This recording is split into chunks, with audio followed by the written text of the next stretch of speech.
Vice Chair of our Board of Directors, Shirley Green, to formally call the meeting to order. We do have quite a few folks online with us. We had about 100 folks registered to join virtually, and we're picking up a lot of background noise online. So once we get started, if you can keep your voices down as much as possible, it's greatly appreciated. Good evening, everyone. It is my pleasure to welcome you to our annual meeting. I know that you do a lot of work for the Catawba River. There are people who simply volunteer to collect data, to really take a look at a lot of the kinds of things that threaten our lake. And there are those who simply feel very good about what is going on, supporting John and supporting us with your financial donations. So I'd like to thank you for any role that you play with the Catawba Riverkeeper Foundation. Our annual meeting is the time where you will get a wonderful update on what we've been doing and how we've been doing. And I want you to know that we have simply had a wonderful year. And I want to thank John and the rest of the staff for everything that they have done.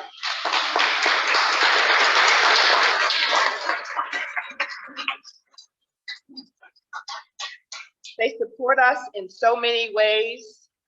They provide information quickly, and we know that our future is bright because we see the wonderful things that are going on, and I know that John will share all of them with you tonight. So welcome, John. Thank you so much, staff, and thank you again, volunteers.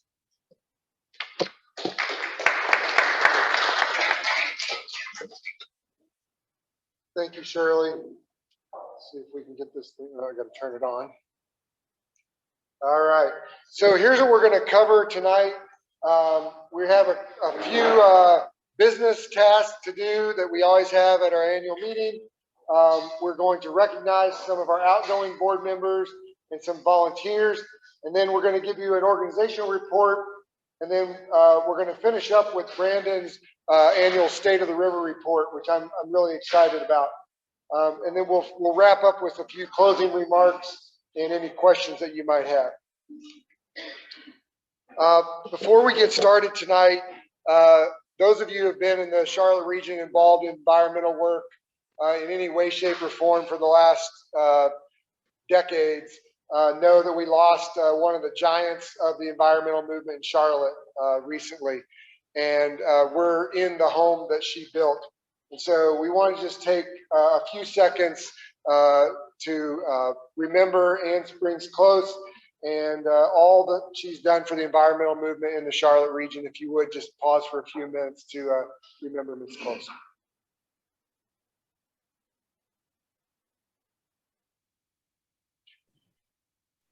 Thank you.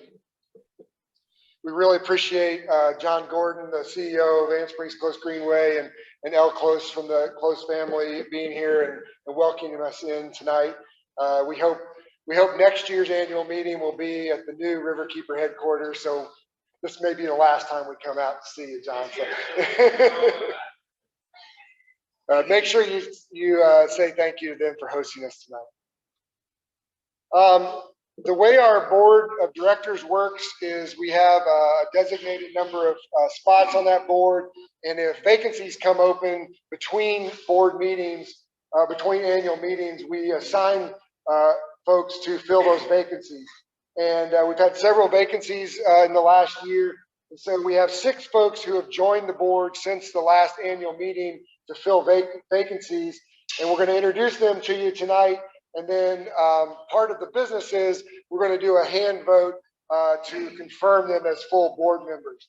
So when I call your name, if you would just raise your hand so we can see you, or if you're online, we won't be able to see you do that. But I know most of them are here. Adam Ackerman, Jeff Campbell,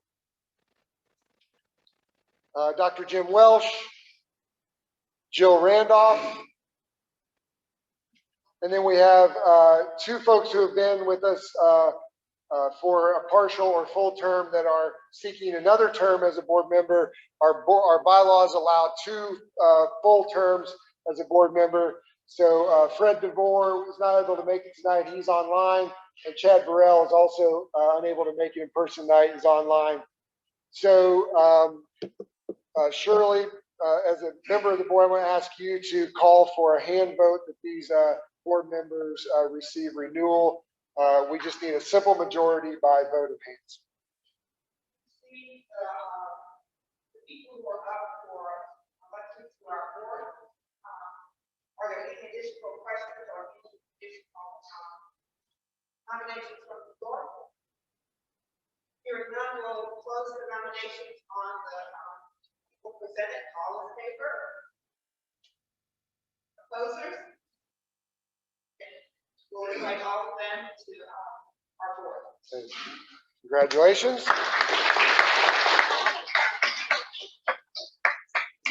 And then our annual meeting also is the time for us to welcome new board members starting a term for the first time with us. And I think we have a couple of these folks here with us tonight, so we'll also ask them to be recognized. We were going to have them speak, but since everyone couldn't be here in person, we'll forego that tonight.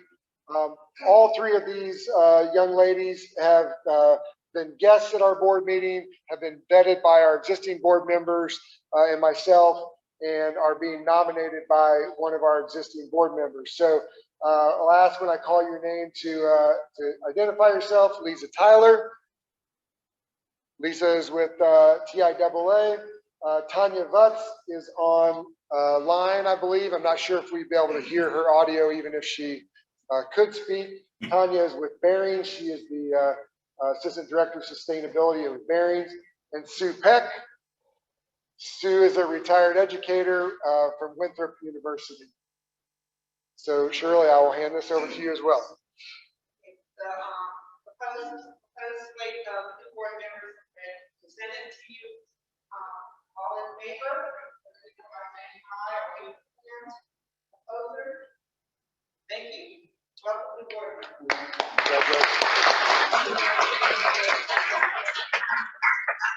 Every year at the annual meeting, I get this question, so I'll address it now in case you're having this question. If you are interested in serving on our board, you just need to reach out to myself or one of our existing board members. There's a process to go through to be formally nominated, to come and visit a board meeting, to have a one-on-one meeting with myself and other board members. It typically takes several months, and when we have vacancies, then if there's an immediate vacancy, we can fill that immediately with interested parties. If there's not, then we roll to the annual meeting each year when we add new board members when other folks roll off. So if you're interested, please feel free to reach out to me. We want to recognize, we have 5 board members who have rolled off this year or are rolling off tonight. Will Piner and Danielle Clark both left the board earlier this year for changes in some personal scenarios. And so we recognized them earlier this summer when they had their final meeting. Tonight, we're going to recognize 3 board members that are here for their final meeting as board members. And I could take the rest of the meeting talking about these 3. So I will probably not go into great detail on any of them to avoid getting emotional. But Shirley, Katie, and Bob have been instrumental in helping me come on board as executive director. They were all on the board when I was hired and have given me and Brandon their support throughout our time, their time on the board. Shirley, in particular, has served many different roles in this organization and has really been a guiding force for us, particularly over the last few years. So we have a outgoing board member gift that has become a tradition. This is a handmade paddle. The wood of this paddle came from the St. River, where the Catawba Riverkeeper flows to. It was branched up on the bottom of the river, crafted this paddle.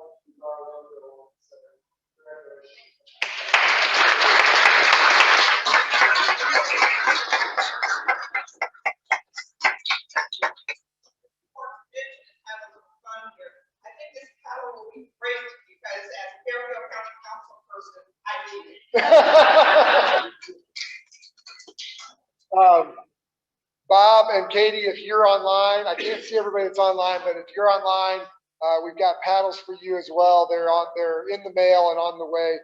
Those of you who are interested in a custom-made paddle, we'll thank Southern Wood Paddle Company, who makes these for us every year for our board gifts. So check them out if you're interested. Thank you, Shirley, Katie, and Bob, for your service. All right, I'm going to turn this over to Brandon to do another recognition of our swim guide program and our volunteer of the year. All right, thanks, John. I think I know a lot of you guys, but my name is Brandon Jones. I'm the Riverkeeper here at the Riverkeeper Foundation. Talking here today a little bit about our swim guide program, and really talk about our swim guide captains. This is by far our largest and most popular monitoring program. We cover about 60 sites over across the basin. They're spread out. We process all the samples in 2 different labs. We have dozens of volunteers and interns getting hundreds of hours every summer to make this happen. And it's all because people want to know, is it safe to swim?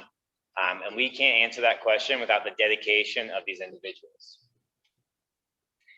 So we're collecting samples now on Lake James, Lake Hickory, Norman, Mountain Island, Wiley, Watery. We're also collecting samples from the South Fork, Rocky Creek. And again, we cannot do this work without these volunteers. I won't read off all their names here because it does take a village. It takes everybody giving a lot of their time, a lot of their gas, every Thursday morning going out there because these bacteria levels, they do fluctuate very quickly. So we can't just go out there once and know. We have to go out there every single week. So again, we collected over 859 samples this summer, and we issued 31 swim advisories. So that was 31 times where the fecal bacteria levels were not safe for swimming. We were able to tell people that and make sure that they weren't in the water so they wouldn't get sick. But especially want to recognize our volunteer of the year, Mr. Greg Sheets. I've known Greg for quite some number of years. We actually met rafting out at the Whitewater Center. I was guiding out there. But he's been a volunteer boat captain now for 2 years. And Greg went out every single week, or 17 weeks straight this summer, by himself, collecting all the samples on Mountain Island Lake. We tried to give him some help, but he insisted that he was going to do it all himself.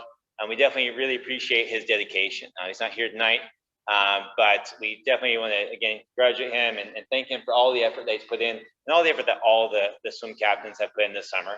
So I just want to pause and give them a little round of applause. If you're a boat captain, please stand up.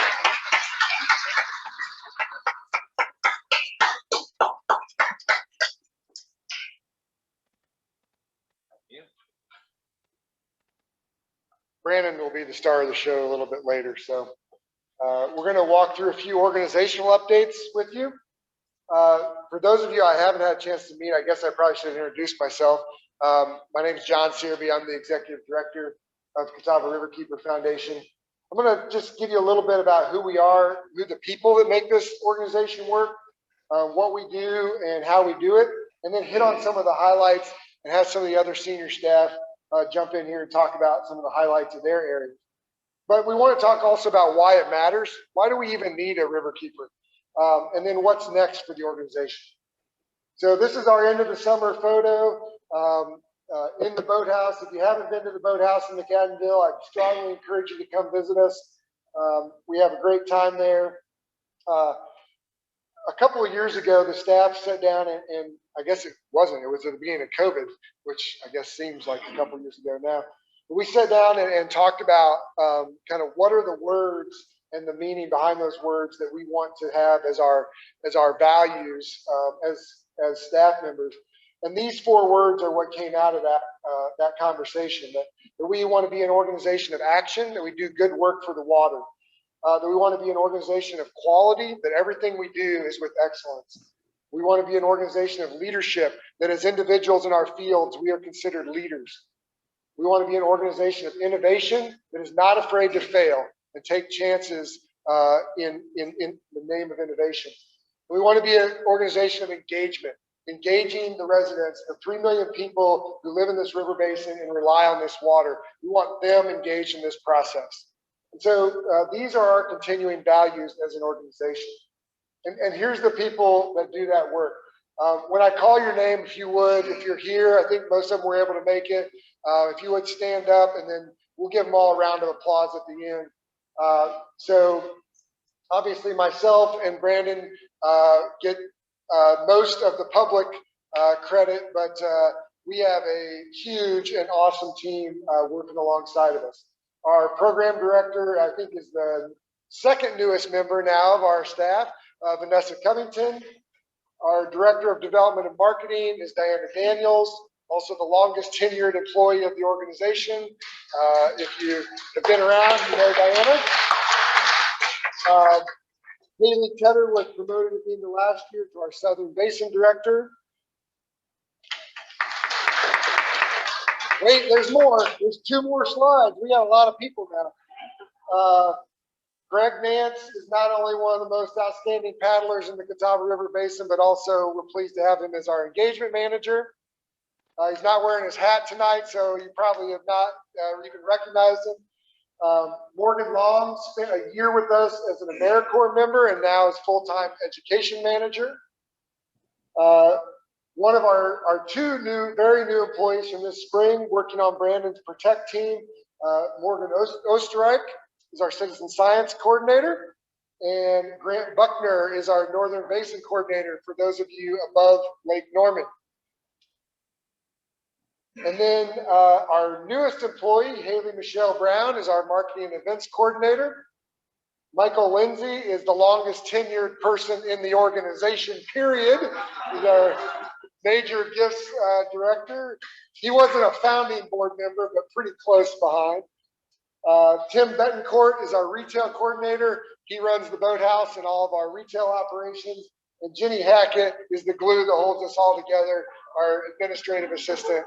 If you get thank you letters, Jenny is responsible for making sure those get to you on time. Let's give a round of applause for those guys.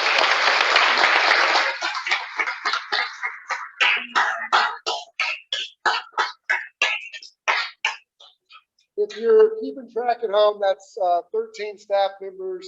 And for those of you who have been around this organization a while, that's pretty remarkable. To be able to have 13 people being paid full-time, being paid poorly full-time to be on the water is pretty cool. So thank you, staff, for what you do on a daily basis.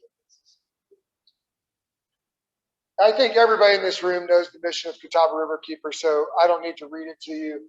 But the way we do this is through education, engagement, and protection. And you see from the staff that we've aligned resources behind these 3 pillars. And we really have done, I think, a great job in the last few years of lining up under these pillars and making sure that we are pushing out publicly in each of these areas. So we're going to hit on some organizational highlights. I'm going to point out a few pictures that we've selected because some of these are really important photos for the highlights that we've had this year. And it really starts with these 2. So I don't know, you all recognize Brandon, but I don't know if any of you recognize this guy. This is Dr. Brett Hardis. Brett runs the Aquatic Invasive Species Program for Duke Energy.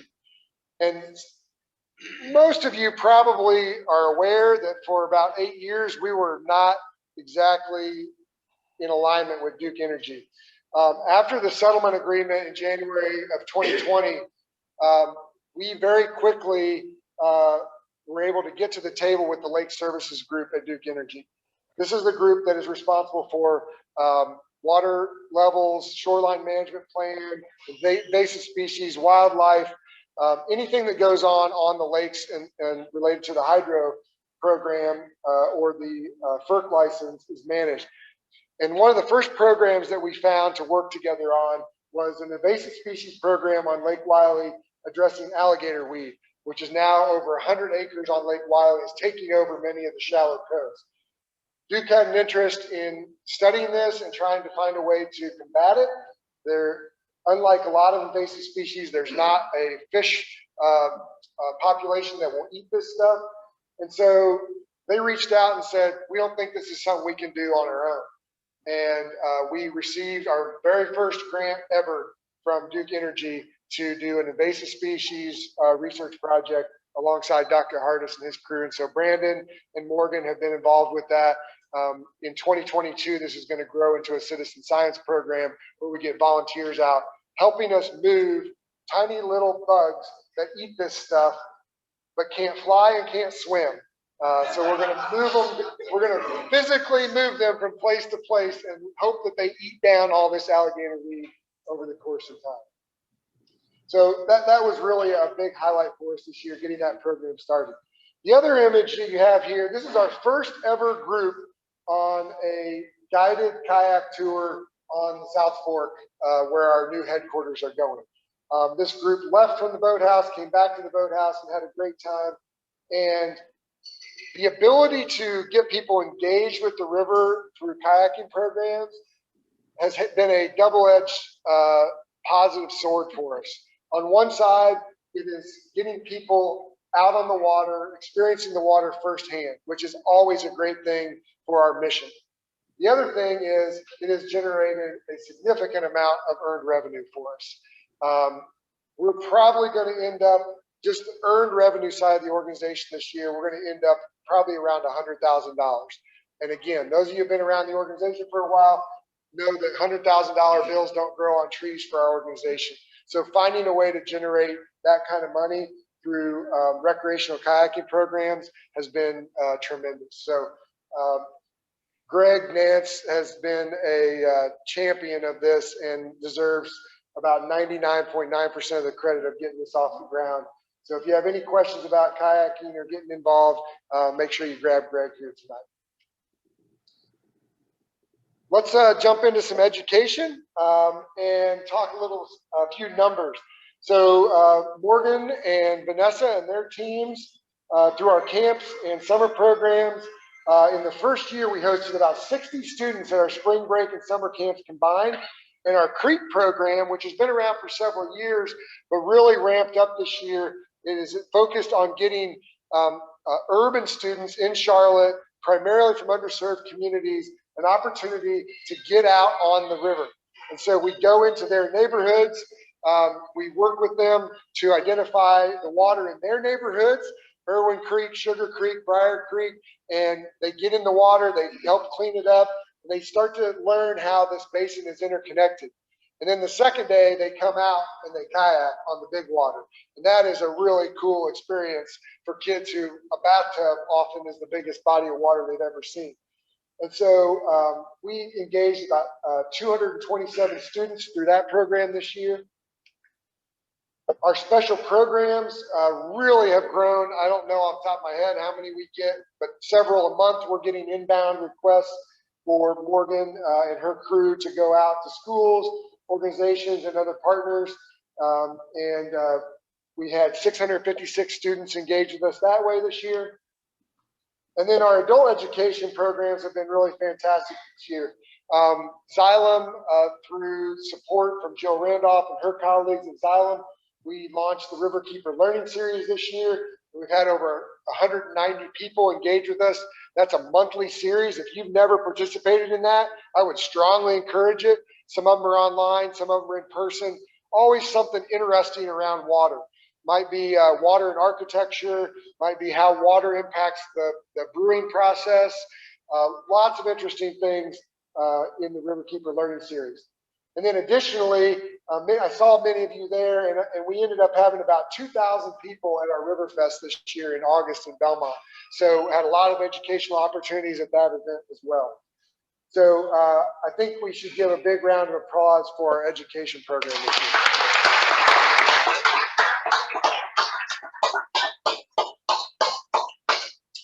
On the engagement side, our guided programs of kayaks, stand-up paddleboards, and canoe rentals, we have put 1,154 people on the water in just 5 months. That's a lot of folks out on the water. And I'll give a shameless plug. If you haven't paddled the South Fork with us yet, Greg is the best paddle. It's the best paddle that you can do easily access to Charlotte. Would you agree? All right. It's a beautiful 5.5 mile section of the river. It's protected on both sides by Catawba Lands Conservancy, and it is a gorgeous paddle. We're getting ready to have the biggest cleanup event of the year, but so far in 21, we've hosted 29 cleanups with 347 volunteers, and we've taken over 9 tons of trash out of the waterways so far this year. River Sweep, which is this weekend, is really the launch to the cleanup season because the critters go away, no more snakes, not as many leaves, a lot easier to find that trash. And so River Sweep, we have 55 sites this year. We currently have over 1,600 volunteers registered, including many of you in this room. And last year we got 61,000 pounds of trash out of the river. So we are shooting to break that this year. If we can get 61,000, we'll be within 20,000 pounds of our $100,000 goal. And we think we can make that because, whoa, that went too far. We still have about 10 plus scheduled cleanups between now and the end of the year with corporate groups, with school groups. So we're really hoping we'll hit that 100,000 pound trash mark. And maybe next year we won't have 100,000 pounds of trash to take out of the river. Let's give a hand to the engagement group.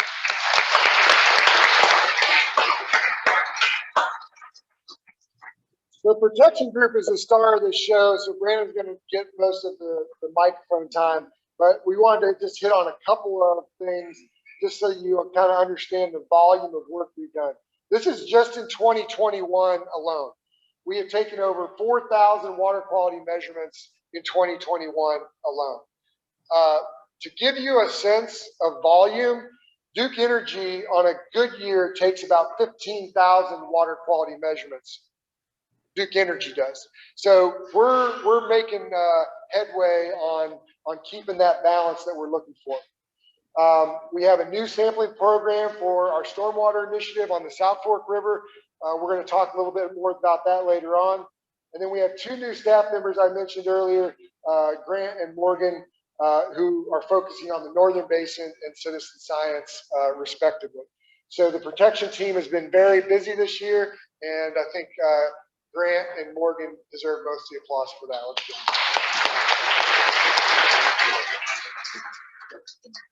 This is Grant in the water with 2 of our 2 Riverkeeper interns. I would say one of the things I'm most proud of over the last 2 years is the growth of our internship program.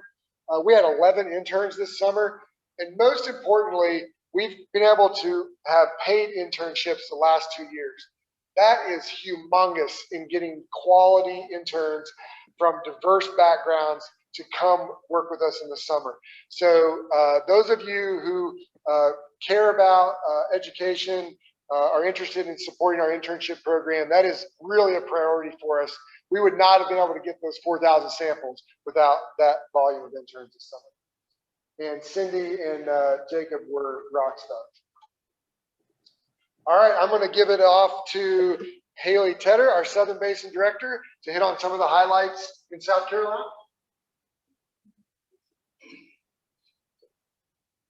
Thank you, John. So as he said, I am Haley Tedder, so I'm our Southern Basin Director. And what that means is that I develop, assist, and manage in all 3 of the areas you just heard about.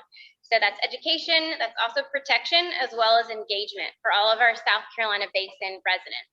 About half of our basin is in South Carolina, so if you live there, I'm your girl. So we have forged new relationships in 2021, as well as renewed existing ones. So we have relationships, stronger ones, as well as new ones with other nonprofits, businesses, residents, members, volunteers, local government, as well as the Catawba Nation, who has a reservation in driving distance from our brand new property in Chester County. So this is actually a picture of one of our most beloved nonprofit partners, the Lindsay Pettis Greenway, which is a new Carolina Thread Trail section down in Lancaster, in the city of Lancaster in Lancaster County. If you've not been able to get down there, it is beautiful. It's a little more than 2 miles. There's an aggressive 5-mile plan. So eventually we'll have 5 miles of trails. It is the only section in that county right now. So that's really exciting. So we have also tripled the number of engagements that we've had. That's through outreach, not just at our events, but also invited out to other events by other local shareholders and stakeholders. So we have completed a successful cycle of internships. So we've never had Southern Basin or South Carolina specific interns, but we actually had 3 successful semesters of them. So that is leaps and bounds. I'm so excited. I love the help personally. So I'm very, very excited that we've successfully completed that.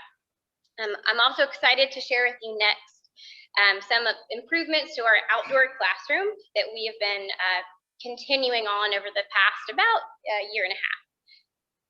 The next slide. Oh, I can do it. I don't know which button. There we go. Okay. So this picture is actually taken at our new property.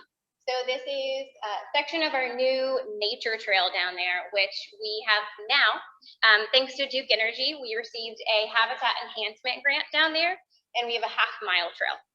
So our new outdoor classroom in Fort Lawn, South Carolina, that's in Chester County, we have 5 whole acres, and we are doing continual improvements on it, starting with this trail. And this trail will actually have interpretive signage that highlights 11 species and habitats that we have, not just on the Catawba Watery, but also on the land, because it all is interconnected. This property will be our Southern Basin satellite office. So we are currently renovating to make that happen. There's currently an existing structure on the property, and that will be our satellite location. We've had tons of volunteer events out there, and for the first time ever, we're going to have a river sweep site actually on our property. So that's super exciting this Saturday. We can't wait.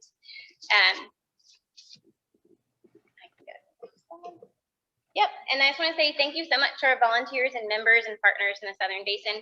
This is a picture of one of our members who donated his drone pilot skills, and we were out there with Greg and a couple other folks to document and record some whitewater in Great Falls. So we have some great video footage if you want to see it, but thank y'all so much.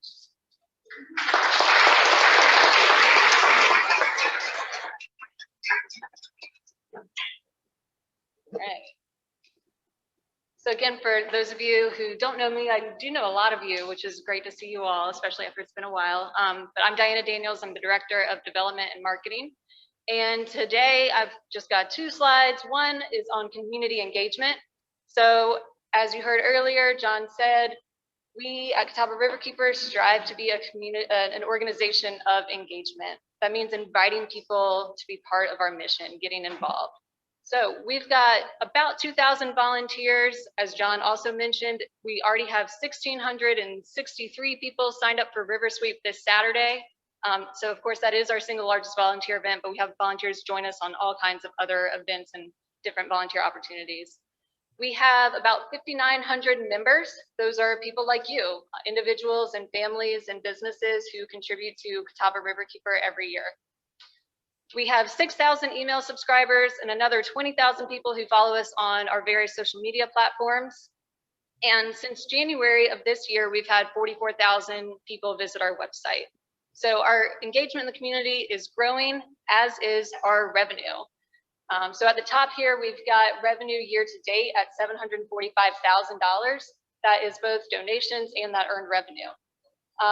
Revenue's grown across the board in all of our different funding categories, but we've identified 3 categories that we've seen significant growth in the last couple of years. Those are corporate gifts and events, grants, and earned revenue. And lastly, in this corner here in the blue box, there's a little snapshot of our 2020 financial picture with our revenue and expenses showing a great year. We are happy to share our full financial statements. If you would like to see our 990, our audited financial statements, please let us know and we'll share them with you. And now I'm going to turn it back to John to talk about some of our partners.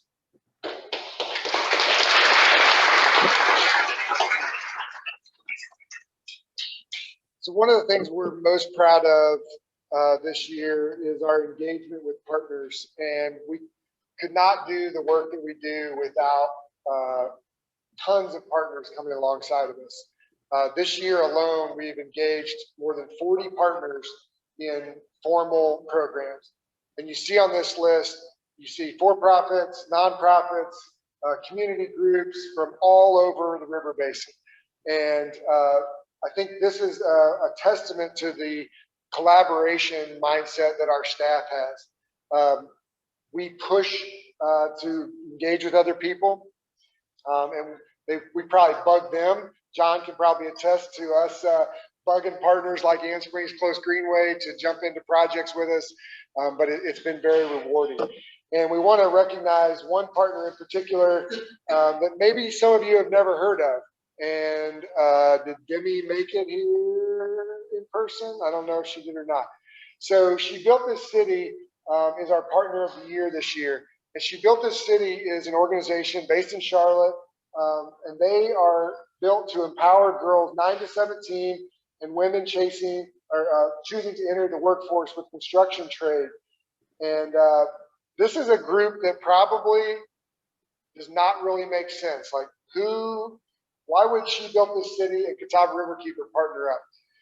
And the reason is because we're like-minded. We both care about the environment.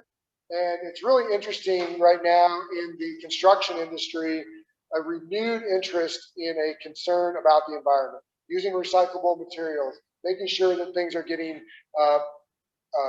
reclaimed from the landfill. And so Demi, their founder, and I connected and just started talking about how could we work together. In the last year, they've helped us build several different types of habitat for the outdoor classroom: wood duck boxes, bat boxes, purple martin houses, you name it. If it can be built out of wood, they've been a part of it. If you've been to the boathouse, all of our picnic tables were built by girls ages 9 to 15 at a big construction day. But most importantly, they've connected us with partners like Turner Construction, who have come in and given time and energy to help us do renovation. We have had over $100,000 of in-kind donation from companies that She Built This City has introduced us to. So I know several of you are online from She Built This City, and we'd like to congratulate you and thank you for being our partner of the year.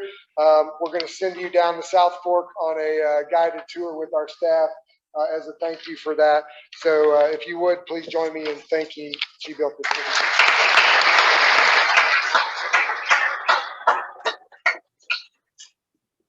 This is definitely preaching to the choir here, but why does it matter? Why does all this matter? Why do we do this? Why do we do education, engagement, protection? It's because this river is like a three-legged stool. And if you think of the stool with the river as the top, the seat of the stool, if the legs get out of balance, the seat is not in good shape. And the three legs of the stool are Duke Energy, that has a very strong responsibility through management of water levels, operations on the river, and they take a great portion of the responsibility for what happens on our river basin because it is so highly managed by hydroelectric dams. All the other permitted users, 350 permitted users who take water out of the river every day and discharge water back into the river every day, they are the second leg of the stool. That is municipalities as large as Charlotte-Mecklenburg and as small as Fort Lawn in Chester County and everywhere in between. But those permitted users, industrial users, utilities, they carry a lot of weight. They rely on that to serve you, the citizens, with services and their customers. So what's the third leg of the stool? We're all the third leg of the stool. The 3 million people that live in this river basin and rely on this water on a daily basis are the third leg of the stool. But none of us as individuals have the ability to balance out the largest utility in the United States and 350 permitted users. We don't have that individual power. And so the Catawba Riverkeeper Foundation is the collective voice of those 3 million people. And we take that responsibility very seriously.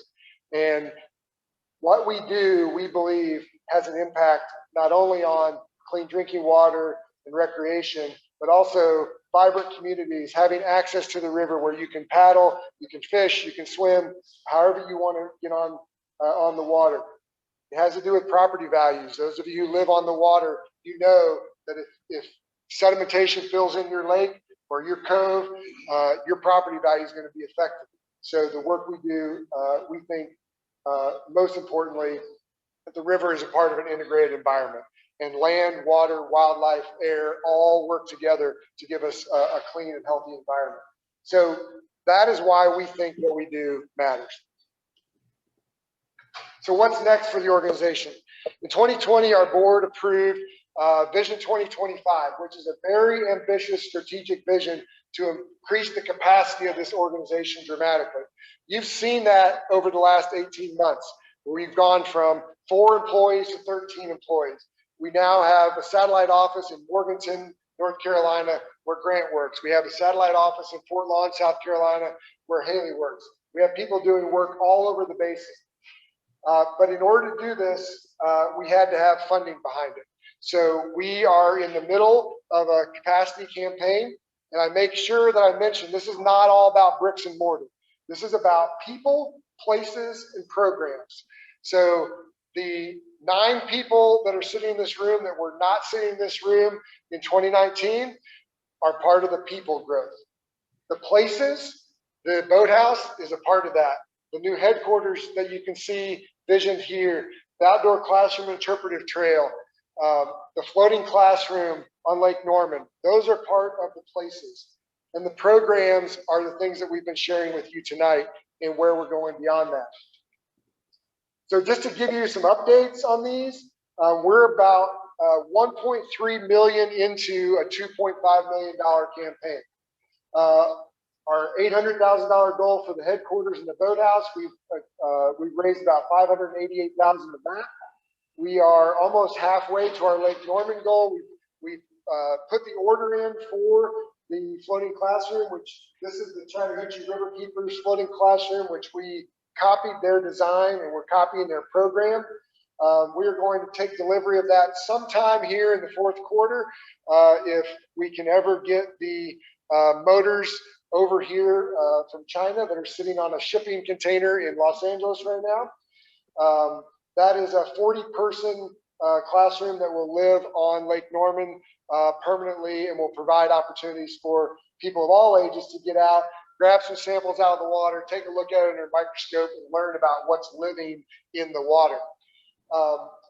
That is really an exciting program we're looking forward to. That's about half of our Lake Norman project.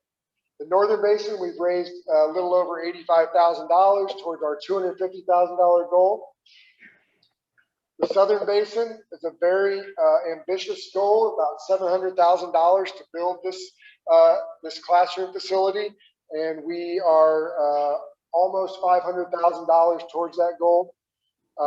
We have just started launching into the Urban Streams Initiative, and we've raised about $50,000 of the $250,000 that is really focused on bringing equity around access to our urban creeks and streams, and about helping folks who live in Charlotte understand how their water underneath their feet and underneath the roads is interconnected with this broader basin. And then something that we desperately need to grow for the longevity of this organization is our endowment. And we have not formally launched into that portion of it. Many of you are going to be getting flyers in your mailboxes that Michael has been working on, asking you to consider Catawba Riverkeeper as something that you might put into planned giving in your estate going forward as a part of our endowment.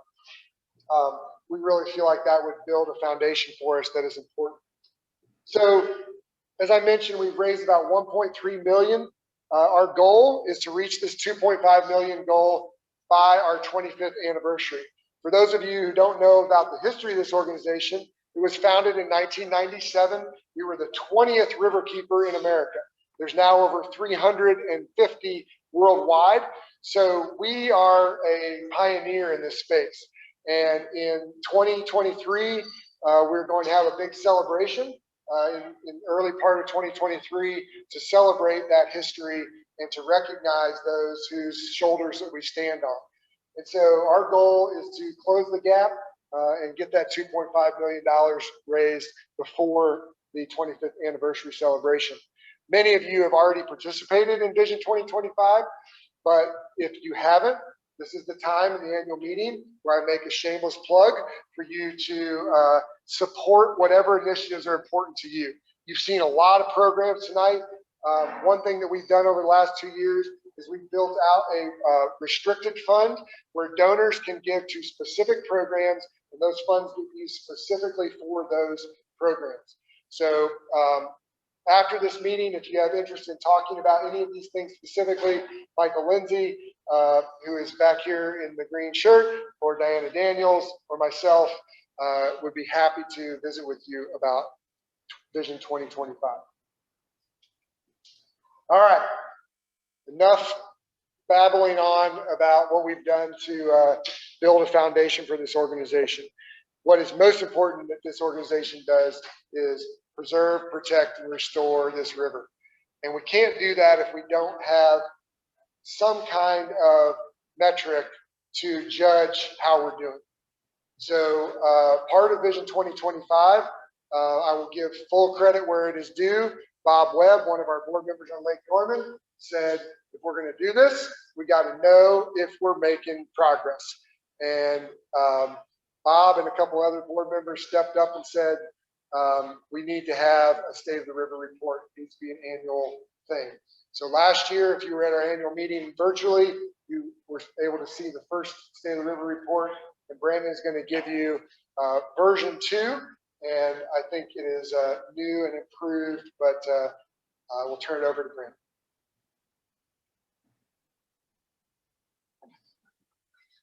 Thanks, John, and thanks everyone for coming out tonight. Yeah, when I was asked last year to create a State of the River report, it was a very daunting task. We were asked to take all the work that we do across the entire basin and then distill it down into a simple score that we could talk about, that we could use to track over time. And so we had to figure out where we're going to measure and what time frame and how we're going to break it up, and then what kind of scales we're going to use. And we spent a lot of time on that deliberation. This year, thankfully, we got to spend a lot more time crunching the numbers, collecting data, and really being able to expand on the work that we did last year. So I'll go ahead and give credit to both Grant Buckner and Haley Tedder, who helped me with this presentation and helped me collect all this data. So again, the kind of goal is to take all the different forms of data, the stuff that we collect, that Duke collects, that the states collect, in addition to that data, also to include other forms of information. So like the number of access points, or the number of sewage overflows, or what's not being reported, where are those gaps in the data. And again, to kind of put that into a simple metric that everybody can understand. We also wanted to be able to use this over time. So whatever we did last year, we're going to do this year. We're going to continue that on, so we can hope to kind of pick out some of those long-term trends. And the final thing is to put all that information into one spot. And so last year we made a big Dropbox folder, and we'll do the same thing this year. But just so you guys don't have to sift through Duke's information and FOIA the state for this and do that, but to have all of it in one folder that you can kind of look through, and that we can also go back and reference. So the scope, obviously we can't include every single piece of data from everywhere in the basin, for the last 50 years. So we really wanted to kind of define that very specifically. The most important thing is that this is a snapshot. This is the most recent year of data. Now, in some cases, that is actually the last year. And those are great data sets, like from the USGS, when they have how much water's out there. Other data sets, like the North Carolina DEQ's data set, that one's 2 years old. And so the most recent year of data is from 2018. So that's less than ideal, but that's kind of what we're working with, is every state, every municipality, every group has different quality of data, and they have a different time frame for when they actually make that available to the public. We did want to make sure, though, that we were geographically comprehensive. So we're not just collecting data from Charlotte, where there's a ton of data, but we're also going up and getting data above Lake James and Linville Gorge. We're also going all the way down below Lake Watery into the Watery River. We want to make sure that we're really covering, again, not just the area where it is easy to get. We're going out into the field, we're collecting more data around, and we're also getting off the reservoirs. So traditionally, we've spent a lot of time on the lakes, because that's where the most people are, that's where a lot of the big issues are, and frankly, they're a lot easier to access, easier to get to. And so we try to get more of our data out into the creeks, into the streams, into the tributaries. And again, we can't analyze this for every single user in every case and for every species out there. And so we really tried to focus on kind of the crux of the Clean Water Act, how this impacts people, how it's swimmable, fishable, and drinkable. So how this is impacting some of our native species, how it's impacting drinking water intakes, and how it's impacting recreation. And so we take all that information and then try and put it down into one number, which you can imagine is a bit of an oversimplification. But to make it a little bit easier to understand, we would go ahead and divide the basin up into 5 sub-basins. So we start with the northern Catawba Basin, and so that's up here. And so that's everything that's eventually going to flow into Lookout Shoals Lake. And so that's, you know, the Linville Gorge and the kind of near Marion Black Mountain flowing into Lake James. Then we have that nice little 9-mile stretch there, the Bridgewater release that goes into Lake Rothis, straight into Lake Hickory. Then again, we have another small free-flowing section into Lookout Shoals. So that's the whole northern basin. The next sub-basin that we looked at was the central Catawba Basin. And so this is what a lot of people think of when they think of the Catawba, you know, the big 3, Lake Norman, Mountain Island Lake, and Lake Wiley. But those are also joined up by the South Fork. So the South Fork is our largest undammed section of the river. So this entire watershed free flows from South Mountain State Park down into Lake Wiley. That moves into our largest sub-basin, which is the southern Catawba Basin. And so this drains not only what comes out of Lake Wiley, but also most of Charlotte. And so we have a lot of urban inputs coming in that meets up, and that flows all the way down to this free-flowing section past Lansford Canal State Park, to the Fishing Creek Reservoir, the Great Falls Reservoirs, and then finally into Lake Watery. After that, we have our final sub-basin, and that one's new for this year, and that is the Watery sub-basin. So this area is very difficult to get to, and we'll talk a little bit more about that. But that flows from the Watery Dam down to Congaree National Park. So in addition to breaking up into those subcategories, we need to also break up into types of monitoring here and types of quality. And so we chose to use a Likert scale. So this is kind of that simple 1 to 5 scale where 5 is excellent, 4 is good, 3 is fair, 2 is poor, and 1 is very poor. So kind of a scale that most people are familiar with. And we did that for these 5 different categories of 5 different categories of water quality. So monitoring here, that's stuff like how well is the water monitored? So the number of sites, how well they're dispersed, and then also the accessibility of the data. So if you have to submit a special request form, is it available on the internet? What's the quality of that data? For point sources, a little bit of jargon here, but point sources are anything with a pipe that's being intentionally discharged into the water. So you can kind of think of like a big factory or a wastewater treatment plant. They have an engineered structure that's discharging some type of pollution. So with that, we're thinking like, you know, what are the number of pollutants that they're discharging? Where are those? How well are those regulated? Are those permits being enforced? The third kind of big bucket that we're analyzing here is our non-point source pollution. So that's pretty much everything else. So that's like little bits of plastic that fall off on the ground, your brake dust from your car, when you forgot to pick up after your dog, agricultural operations, things like that. Anything that gets mobilized into the river when it rains, that's all non-point source pollution. So when we're giving it a score there, we're looking for the number of municipalities and have what's called an MS4 permit, the population in the area, the amount of plastics, the data that we get from Greg and his team on the cleanups, and then other types of stormwater or non-point source discharge permits. The fourth bucket here is water quantity. And so that can be not enough water. You guys were here in 2007, 2008, a little bit 2015. We do have droughts in the southeast with a growing population. We know this is going to continue to be an issue. We also have too much water. You were here in February of 2019. We had some really catastrophic flooding throughout the basin. And so it's not just that we're getting more rain, which we are, but it's also what we do on the land and where we develop, and that also impacts that. So with water quantity, we're looking at the number of withdrawals, the number of gauges that we can use to track that, and things like flood buyouts. And then our final category is recreation. And so that's not just like the number of launches, but that's also our bacteria monitoring program. So is it safe or not to swim? That's the amount of information that's out there for the public. So if you're a first-time kayaker, can you go kayak in this section? Is information out there? Is it easily available? And then also recreation encompasses our fish consumption advisory. So can you go fishing? Is it safe to eat the fish that you catch? And so we kind of take all that information and then try and give each of those sub-basins a score in each of those categories. There's some new things for this year. Specifically, we split the southern Catawba Basin. So last year, we had that as one large basin that went from the Lake Wiley Dam all the way down to Congaree National Park. So we split that, and we have a lot more information now about that area.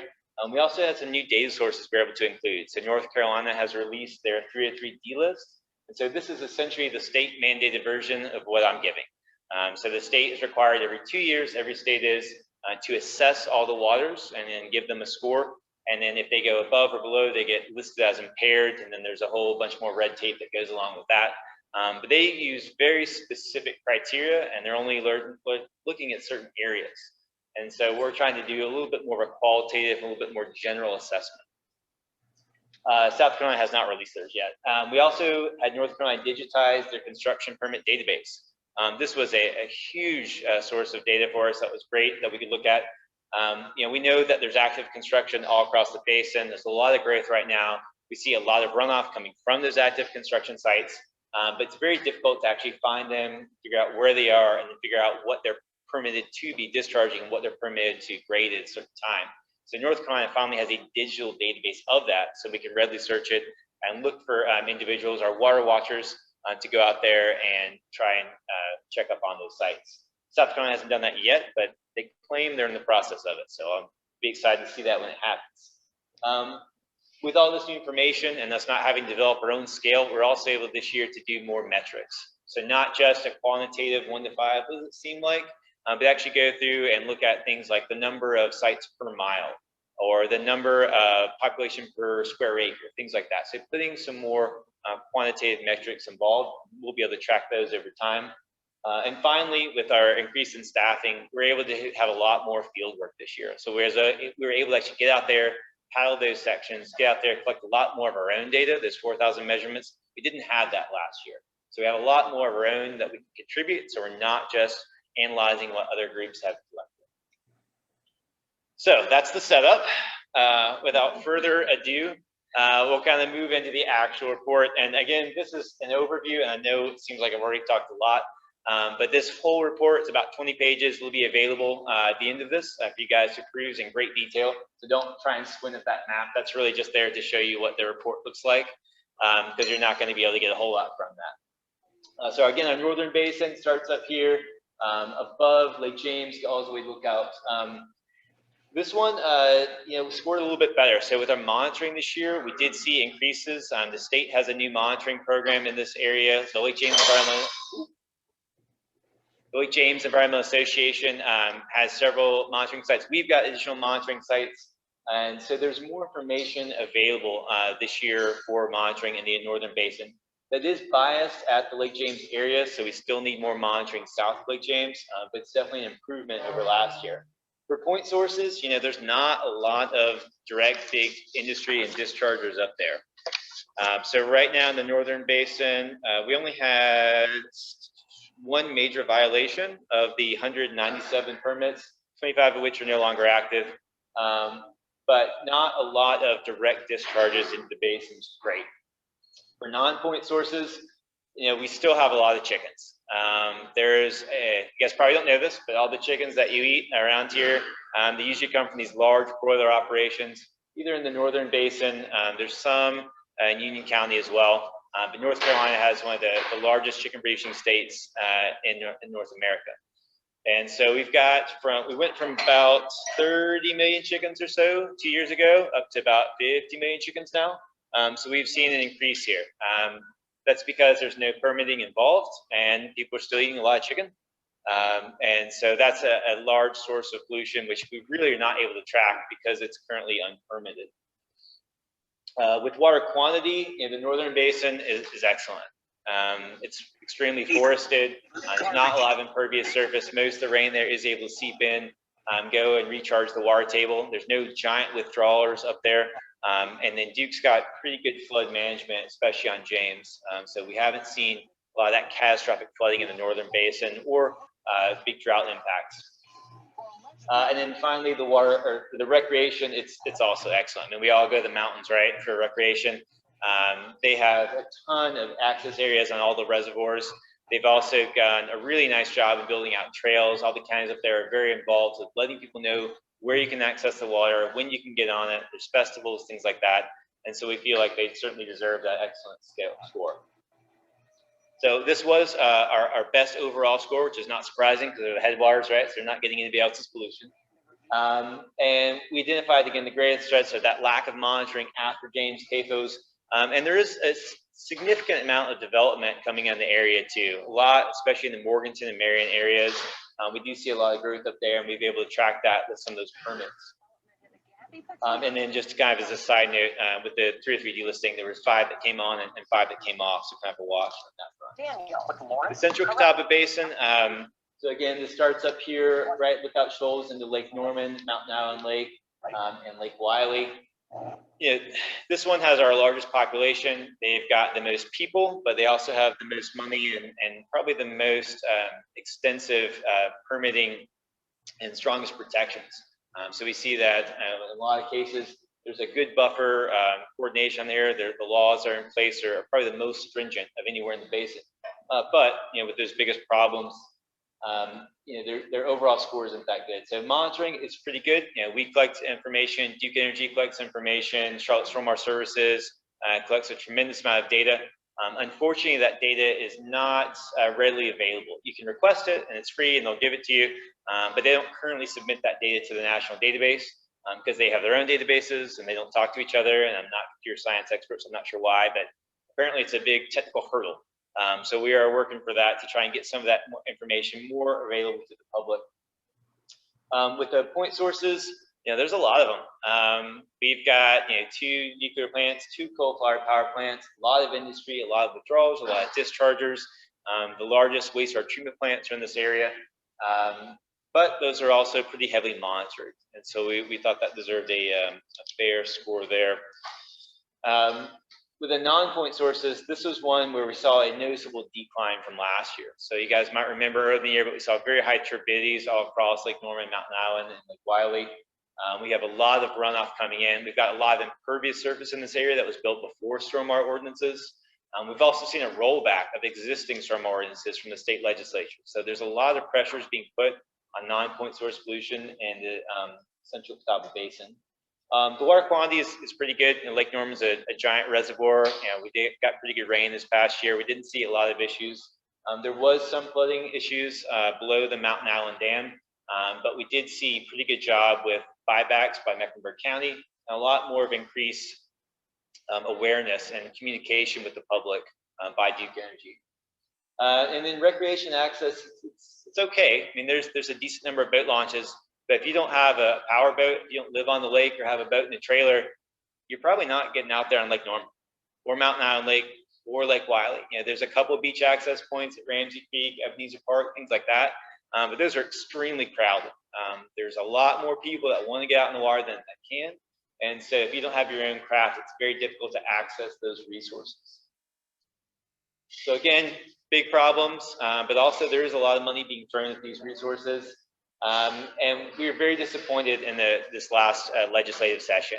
There was a lot of legislation put forward that would have helped with stormwater quality, and instead we went the exact opposite direction. And, we're still waiting on the budget to come out, but we expect there to be 1 or 2 other rollbacks in the budget as well.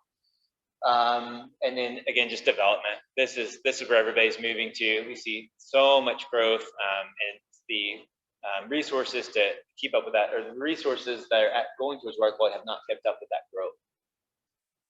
The South Fork of the Catawba. So this is our new headquarters home. So the South Fork again starts up at South Mountain State Park, runs due east to Hickory, and then south all the way through Lincolnton, Lowell, McCaddenville, Cramerton, and then discharges into Lake Wiley. So the monitoring on this one, we've bumped up from a 2 to a 3, and that's because of the South Fork River Health Committee.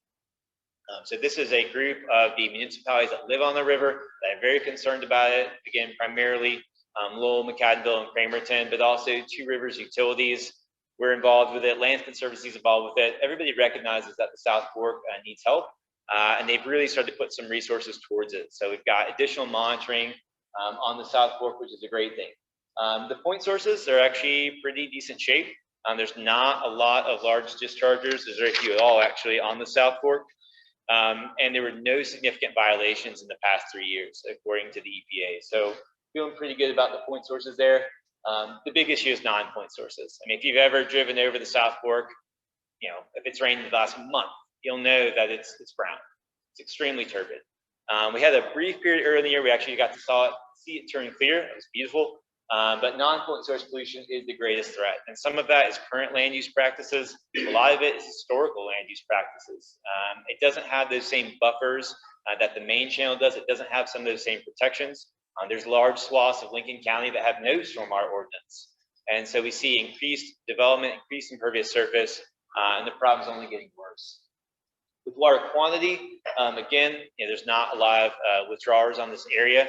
We do see on occasion, if we get a really heavy rainstorm, some flooding in the very southern tip, particularly in Cramerton.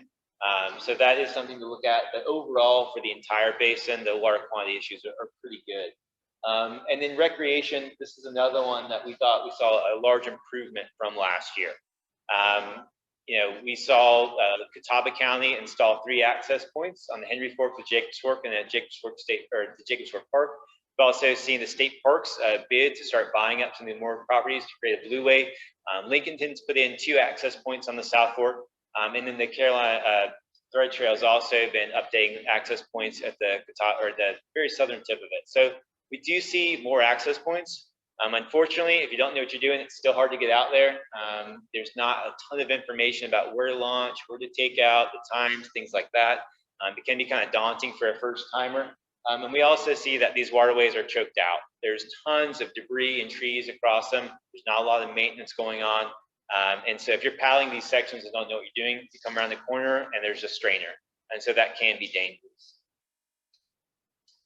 So this was our most improved sub-basin. Unfortunately, you know, that improvement isn't because like the water quality is much better than last year. It is mainly due to more monitoring and then again, those recreational access upgrades that we've seen. And then the problems really are about land use. And that's not just what's happening now, but what happened for the last 100 years with all those creeks and tributaries filling in with sedimentation. The Southern Catawba Basin, so this is really everything that comes in south of Lake Wiley and upstream of Lake Watery. So this is pretty much all of Charlotte, so everything that flows into Sugar Creek. You've also got all of Rock Hill, so heavily urbanized upper. But then you go through a lot of rural areas, Lansford Canal State Park, before kind of ending down here at Lake Watery. And so it's a really diverse watershed, might end up breaking up again next year. But the monitoring here is fantastic.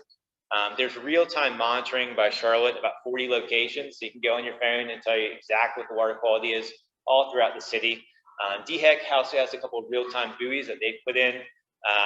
You know, Duke's monitoring the section. We're monitoring the section. Lansford Canal, not Lansford Canal State Park, but the Lake Watery Homeowners Association or Lake Watery Association is monitoring there, as well as USC Lancaster. So there's a ton of data available. If you want to know exactly what like the nitrogen content is and like Lookout Shoals, or sorry, in Fishing Creek, like you can find that out on your phone right now. So it's very impressive the amount of data that they're collecting and the transparency. Unfortunately, there's still a lot of large industrial users though. And so the ones that have been in the papers recently, you can think of the New Indy paper mill. So they're discharging. We've also got the largest, I guess, a couple of the largest wastewater treatment plants. So anything that flows into Sugar Creek, so the McAlpine treatment plant, Sugar Creek plant, all that comes in right there after that section that everybody floats on their tubes. So there's a lot of large point sources still coming in. And some of those are out of compliance.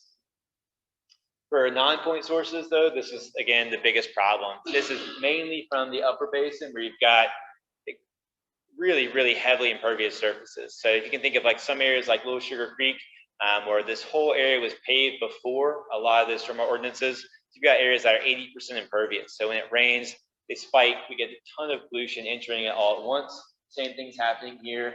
And then that flows in and combines with agricultural runoff from the areas below that. So anytime we have a heavy rain in an area, we see that in the streams. The water quantity is pretty good though. You know, this is all kind of has to do also with, we had a good water year. So the flooding this year was not too bad in this section. You know, we haven't gone into a real drought. And so there's been pretty good management.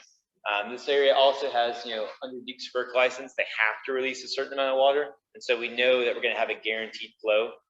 And we're now seeing in the Great Falls area that that's being expanded. And so areas that were previously dry are now going to become habitat again. So we hope to see improvements through that Great Falls project. That kind of leads us into recreation.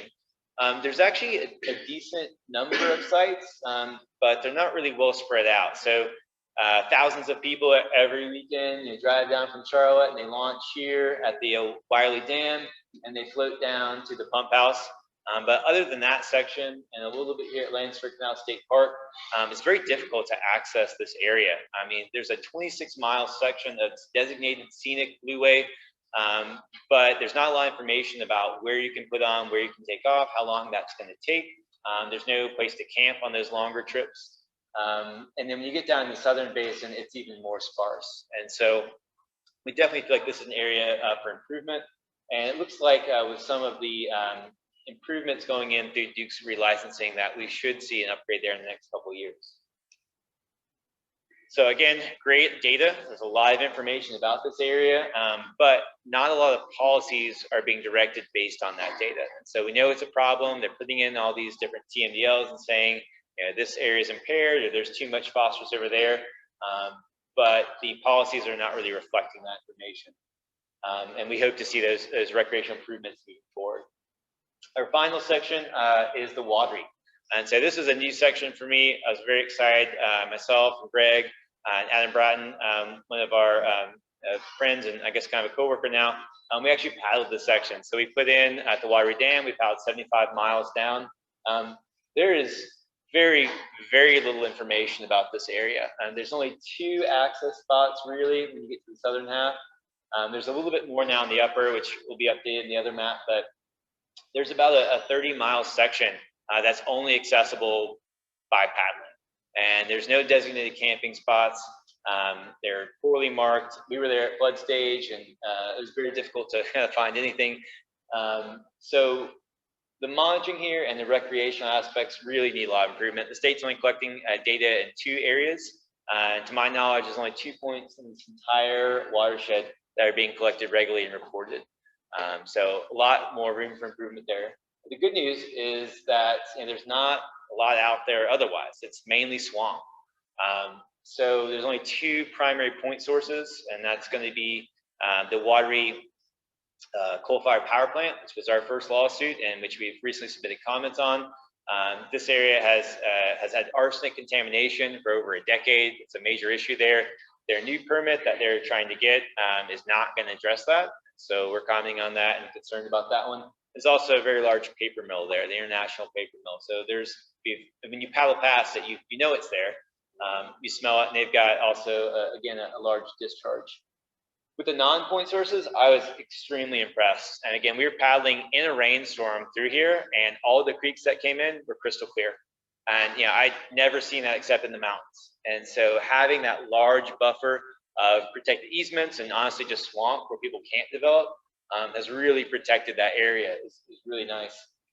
The water quantity, again, is excellent. And you're down there, the whole area is a giant floodplain. There's plenty of water. And under Duke's relicensing, they're required to keep a certain amount of water in that area. So that's because this is habitat for the federally endangered short-nosed sturgeon. And so Duke has guaranteed through their permitting that there will always be a minimum amount there to make sure there's habitat for that fish. And so we feel very comfortable that the water quantity issues there are in pretty good shape. And I kind of already alluded to the lack of recreational access. So the good news is when you do paddle, you do see a lot of yellow signs on the river where they've put this area in conservation easements. American Rivers worked on this about a decade ago. There's been a couple other groups. South Carolina has also been investing in buying up some of these riverside properties for protection, which is wonderful. But it's really difficult to get out there and really know what's going on. I'm basing this off one paddle trip and 24 points of data from the state for that entire watershed. So we need more monitoring there to know what's really going on. So to kind of wrap all that up, as I mentioned, we did see some improvement, mainly because more resources are being put towards the river. Things like the South Fork River Health Committee DHEC has increased some of their monitoring, DEQ has increased some of their monitoring, and we've been able to kind of quantify that. But the main issues that we still have are non-point source pollution. It's very difficult to address, it's very expensive to address, and it will require legislative will. And so that's something that we're really going to be focusing on here in the next year, as well as advocating for all of those other issues. And before we kind of wrap up, I do want to say a big thank you. And again, this is not just me going through here. Although we do collect a lot of data, 10 times the data out there is collected by DEQ, the EPA, DHEC, Catawba Water Management Group. There's volunteer groups like South Carolina Adopt a Stream. There's marine commissions, land conservancy, the USGS. We cannot do this work without our partners, and we do work closely together with them. And so very happy, and you have good relationships with all of these groups. All right, so I know I just ran through a lot. Thank you. Do we have any time to do some questions, or go way over? No, well, you went way over. We got a few Okay. minutes.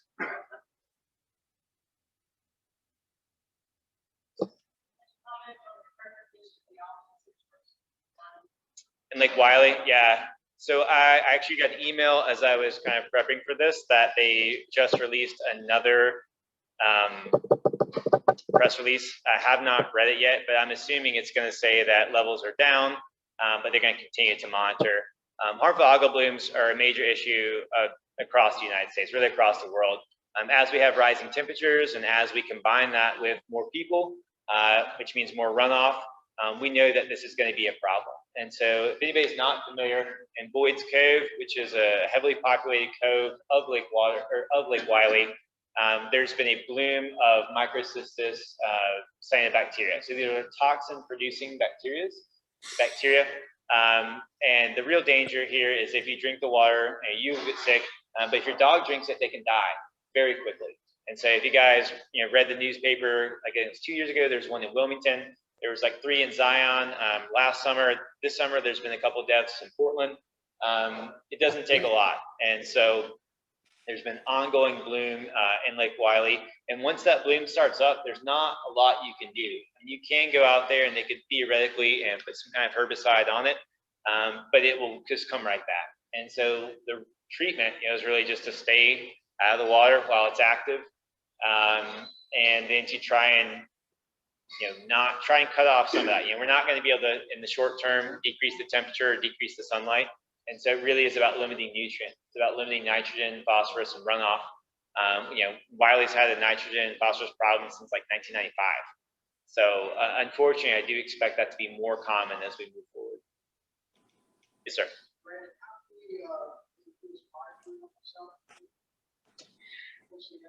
Yeah, so there's a couple of things. The biggest issue we see on the South Fork, again, is that non-point source pollution that's runoff. So the sampling that is currently done is primarily monthly grab samples, or for us, weekly grab samples.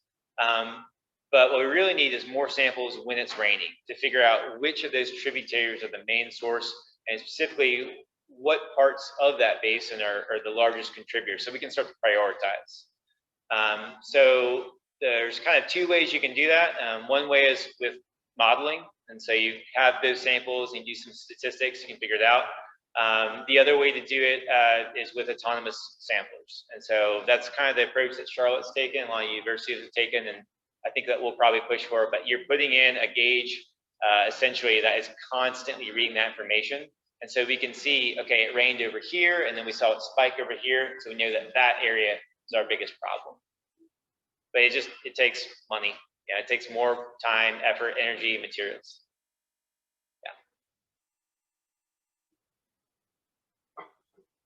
Are there any questions generally about the organization or any of the work that we're doing specifically that we've touched on tonight that anybody has questions about? Or this is a membership meeting, so we can allow for comments and statements as well.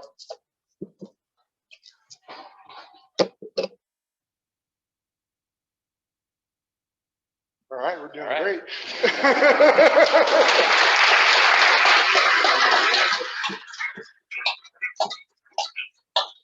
We will just wrap up by saying a couple of things.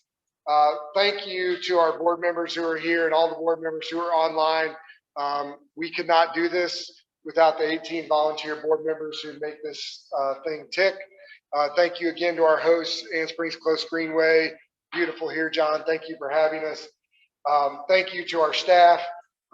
Like I said, Brandon and I get to stand up and take the credit, but there's 11 other people doing a lot of work here every day. And thank you to our members. Almost 6,000 people support this organization from 26 counties and 2 states, and that makes up about 40% of our revenue. So we are very appreciative of your time, your energy, and your financial support to help protect your river. We'll hang around here, happy to answer any questions one-on-one or chat with anybody, but thank you for being here and supporting our organization.